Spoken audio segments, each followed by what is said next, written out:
ವಿ4 ನ್ಯೂಸ್ನ comedy premier ಲೀಗ್ನ Munish Kudla ಕುಸಾಲ್ ತಂಡದ ಸದಸ್ಯ ರವಿ ರಾಮಕುಂಜ ಅವರ ಮನೆಯು ಇತ್ತೀಚೆಗೆ ಸುರಿದ ಭಾರೀ ಗಾಳಿಯಿಂದಾಗಿ ಹಾನಿಗೊಳಗಾಗಿದೆ.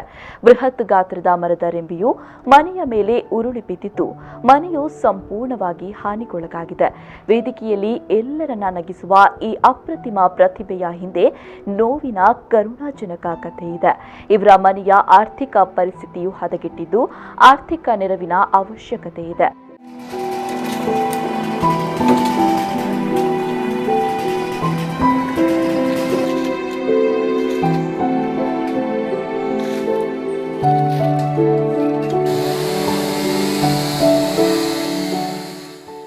ಈ ಕಲಾವಿದನಿಗೆ ನೆರವಾಗಲು ಇಚ್ಛಿಸುವ ಸಹೃದಯಗಳು ಈ ಕೆಳಗಿನ ಖಾತೆ ಸಂಖ್ಯೆಗೆ ತಮ್ಮ ಸಹಾಯವನ್ನು ಸಲ್ಲಿಸಬಹುದಾಗಿದೆ. ಹೆಸರು ರವಿಜಿ, ಖಾತೆ ಸಂಖ್ಯೆ 02-4200075869, IFSC code SYNB 00000204, syndicate bank.